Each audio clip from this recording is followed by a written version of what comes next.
ఈనాడులో రైతులు నష్టపోవద్దు, మొంతా తుఫాన్ నేపథ్యంలో ముఖ్యమంత్రి రేవంత్ రెడ్డి ఆదేశాలు.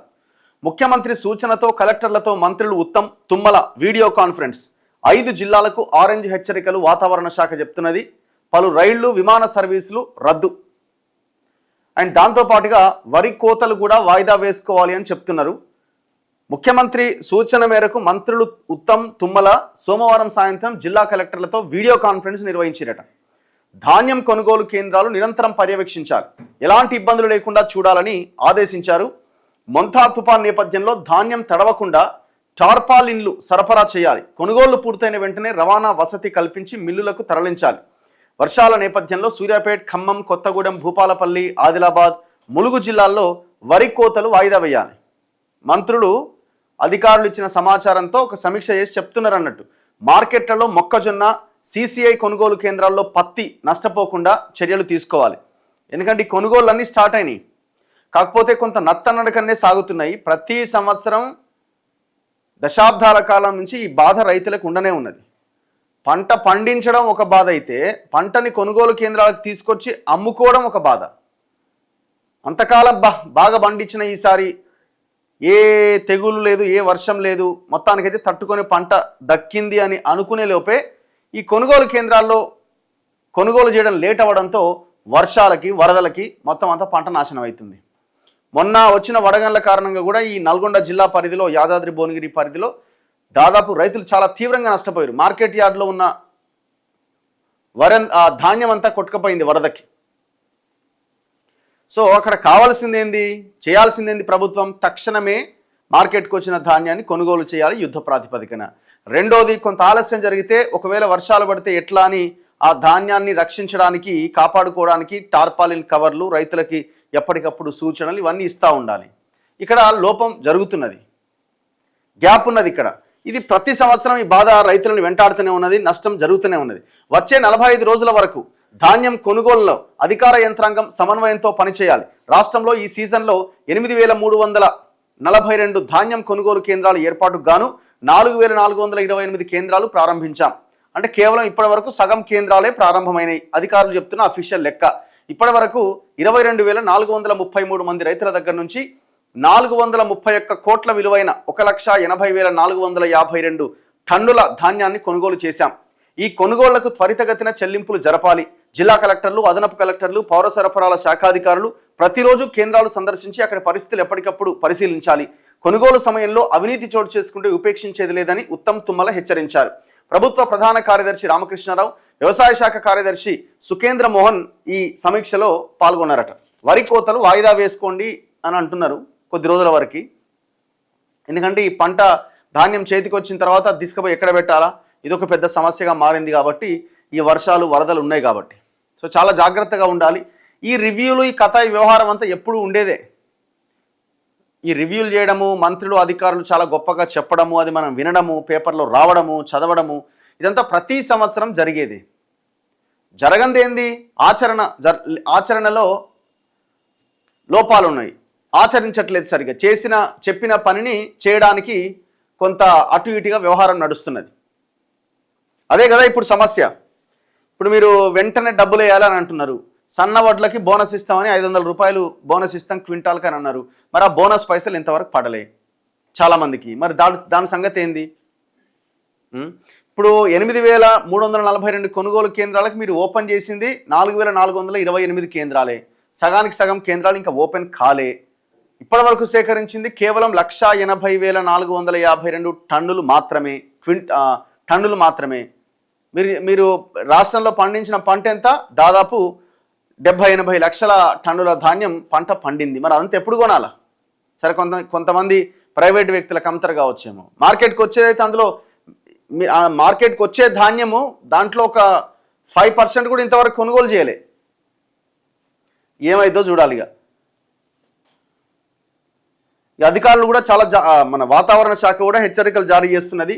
మొంతా తుఫాను ప్రభావంతో రాష్ట్రంలోని పలు జిల్లాల్లో మంగళవారం అంటే ఇవాళ, బుధవారం అంటే రేపు భారీ నుంచి అతి భారీ వర్షాలు పడే అవకాశం ఉందని వాతావరణ శాఖ హెచ్చరిస్తున్నది. రాష్ట్ర వ్యాప్తంగా ఉరుములు, మెరుపులతో కూడిన వానలు కురవడంతో పాటు ఈదురు గాలులు వీస్తాయని చెప్పింది. మంగళవారం పెద్దపల్లి, జయశంకర్, భూపాలపల్లి, ములుగు జిల్లాలకు ఆరెంజ్ హెచ్చరికలు జారీ చేసింది. బుధవారం ఈ జిల్లాలతో పాటు ఆదిలాబాద్, కొమరంభీం, ఆసిఫాబాద్ జిల్లాలకు హెచ్చరికలు జారీ అయ్యాయి. ఈ జిల్లాల్లో కొన్ని చోట్ల 10 సెంటీమీటర్లకు పైగా వర్షం కురిసే అవకాశం ఉన్నట్టు అంచనా వేస్తున్నారు. మరోపక్క మంగళ, బుధవారాల్లో పలు రైళ్లు రద్దు చేస్తున్నట్లు దక్షిణ మధ్య రైల్వే ప్రకటించింది. రాష్ట్రంలో తుపాను పరిస్థితి పైన ముఖ్యమంత్రి రేవంత్ రెడ్డి ఆరా తీశారు. సో ఇవాళ రేపు ప్రయాణాలు కూడా కొంత వాయిదా వేసుకోవడం బెటర్. ఈ ట్రైన్ జర్నీలు ఇవన్నీ కూడా ముందుగా చేసుకుంటే మనం ఏం చేయలేం కానీ సో కొంత జాగ్రత్తగా ఉండాలి. ఒక 4-5 జిల్లాలు, పెద్దపల్లి, జయశంకర్, భూపాలపల్లి, ములుగు జిల్లాలు, నార్త్ తెలంగాణలో ఉన్నటువంటి జిల్లాలకి ఎఫెక్ట్ ఎక్కువగా ఉండే అవకాశం ఉందంటున్నారు. కొమరంభీం, ఆసిఫాబాద్, మహబాద్ ఇట్లాంటి జిల్లాలు. సో ఇది నిన్న రేవంత్ రెడ్డి చేసిన రివ్యూ, ఆయన ఇచ్చిన ఆదేశాలు. సో పబ్లిక్, మీ గ్రామాల్లో ఉన్న పరిస్థితి ఏంటి? దీని మీద, ఈ కొనుగోలు కేంద్రాల మీద మీ గ్రామాల్లో ఉన్న సిచ్యువేషన్ ఎట్లా ఉన్నది ఒక్కసారి అన్న. ఫీజు రియంబర్స్మెంట్ గురించి మాట్లాడండి. చాలా దారుణంగా ఉన్నది. ఎందుకంటే పాపం పిల్లలకి సర్టిఫికెట్లు ఇస్తలేరు కాలేజీలు. ఇప్పుడు ఉద్యోగాలు వచ్చిన వాళ్ళు ఉన్నారు, ఆ కోర్స్ అయిపోయి వేరే పై చదువులకు వెళ్లాల్సిన వాళ్ళు కూడా చాలామంది ఉన్నారు. ఇప్పుడు నవంబర్ 3వ తేదీలోగా 900 కోట్లు ఇవ్వకపోతే మేము ధర్నాలు చేస్తాం, మేము సమ్మె చేస్తామని కాలేజీలు అంటున్నాయి. కాలేజీలు అంటే ఎవరు? లీడర్లు అయ్యాయి. మరి సర్టిఫికెట్లు ఇవ్వకపోతే ఎట్లా? వాళ్ళు కట్టి తెచ్చుకోవాలి. పైసలు ఎక్కడి? జనం దగ్గర. భూములు అమ్ముతూనే ఉన్నారు, పైసలు వస్తూనే ఉన్నాయి. మన వైన్ షాప్ టెండర్లకి 3000 కోట్లు వచ్చినాయి. మరి ఇవన్నీ ఏం చేస్తున్నారండి? ఫస్ట్ మీరు ఇమీడియట్గా చేయాల్సిన వాటి మీద ఫోకస్ చేయాలి కదా. అన్న నమస్కారం. అవుట్సోర్సింగ్ పంచాయతీ కార్యదర్శులకు జీతాలు ఇవ్వట్లేదన్న. 5 నెలల నుంచి పెండింగ్ ఉన్నాయి. ఇటు జీతాలు రాక మా ఫ్యామిలీస్కి ఇబ్బంది అవుతుంది. ఘోరం కదా ఇది. అవుట్సోర్సింగ్లో ఎవరైతే పంచాయతీ కార్యదర్శులను రిక్రూట్ చేసుకున్నారో వాళ్ళకి జీతాలు లేవట. కొనుగోలు కేంద్రాలు ఇంకా చాలు కాలేదట. బాల్కొండ వల్ల చెప్తున్నారు. ఎక్కడ ఇది? నిజామాబాద్, బాల్కొండ. ఫీజు రియంబర్స్మెంట్ ఇవ్వాలి ఖచ్చితంగా. ఎందరికో ఎన్నో ఇస్తున్నారు, కానీ చదువుకు మాత్రం ప్రభుత్వాలు ఇస్తలేవు. Retirement benefits వస్తలేవట. అందరిది సమస్యే. చూడండి, ముందు వ్యవసాయ శాఖ మంత్రి తుమ్మల నాగేశ్వరరావుని పీక్ అవతలేయాలన్నట.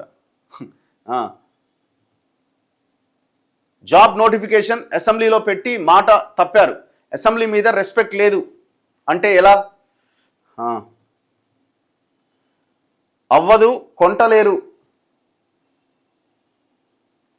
1950కి అమ్మిండట. 1950 రూపాయలకు అమ్మేసిండట బయట మార్కెట్లో. అంతేనా?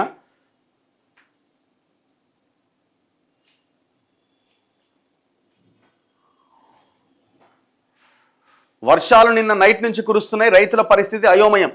నల్లబెల్లి మండలంలో ఇప్పటి వరకు కొనుగోలు కేంద్రాలు ప్రారంభించలేదట. 6 నెలలు మరో డిఎస్సి ఎక్కడ అన్నా.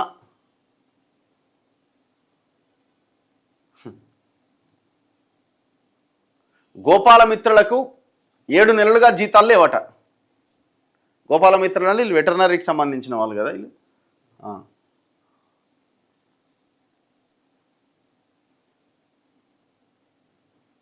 గ్రామాలకు వెళ్ళే రోడ్లు బాగు చేయాలి.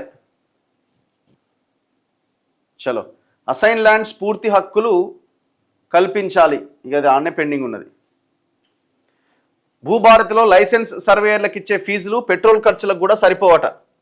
కవిత ఎవరు వదిలిన బాణం. ఈ ఎక్కడి బాణమో ఆమెది. మరి అది ఎవరికి గుచ్చుకుంటుందో కానీ అది ఏం మొండి బాణం ఏమున్నట్టు అనిపిస్తుంది నాకు. అదేం కుచ్చుకునే బాణం ఏం కాదు, అది మొండి బాణం. ఎందుకంటే ఏదో ప్రయత్నం చేస్తున్నది, కానీ వెనకాల తిరిగి చూస్తే అన్ని బొక్కలే కదా. అంటే వాళ్ళ 10 ఏళ్ల పాలన గురించి మనం మాట్లాడుతున్నాం. ఇప్పుడు ఆమె సారీ క్షమాపణ అని చెప్తే ఏడవుతుంది? హోంగార్డ్స్ గురించి మాట్లాడండి. మా నాన్న ఆర్టీసీలో డ్రైవర్ జాబ్ చేసి రిటైర్ అయ్యింది, ఇంకా సగం డబ్బులు కూడా ఇవ్వలేదట. చాలామంది ఉన్నారు అట్లా పాపం. ఎంహెచ్ఎస్ఆర్బి స్టాఫ్ నర్సు రిజల్ట్ గురించి పట్టించుకోండి అన్న. కొంచెం పాపం వీళ్ళు ప్రజాభవన్కి తిరుగుతూనే ఉన్నారు. చివరికి మంత్రిని కూడా కలిసారు. దాదాపు 1 year అవుతుంది, వాళ్ళ రిజల్ట్స్ వస్తలేవట. రంగారెడ్డి జిల్లా శంషాబాద్ మండలంలో పాలమాకుల గ్రామానికి చెందిన రైతు సేవా సమితి బ్యాంకులో 7 కోట్ల స్కామ్ జరిగిందట. ఎవడు పట్టించుకుంటలేడట. రుణమాఫీ ఎక్కడ ఉందో అడగండి, బ్యాంకు మేనేజర్ సంపుతుండట. గెస్ట్ జూనియర్ లెక్చరర్లకి జీతాలు లేవట 9 నెలల నుంచి. రెన్యువల్ కూడా ఇవ్వలేదట ఇంతవరకు. కృష్ణ ఆదిత్య మనిషి కాదు, వాడో రాక్షసుడు ఎవరైనా ఐఏఎసా?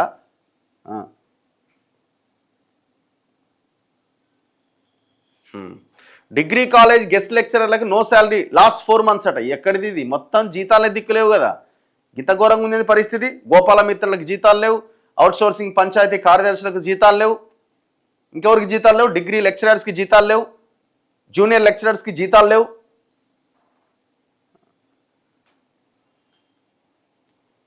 చలో, రుణమాఫీ కాలేదు ఇంకా. రఘు అన్న మేము చేసిన కుల సర్వే డబ్బులు ఇంకా రాలే, ఒక్కసారి అడిగన్న.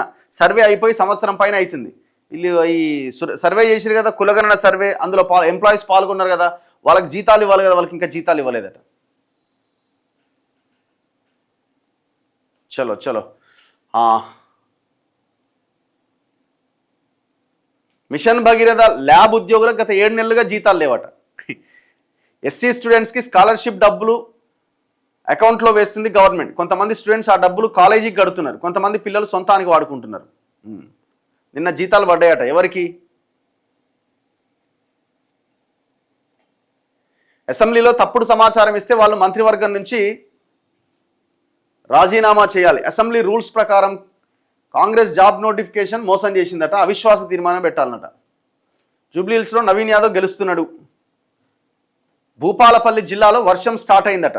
కొంత జాగ్రత్తగా ఉండండి, కొంత ఇబ్బందికర పరిస్థితులు వచ్చే అవకాశం ఉన్నది.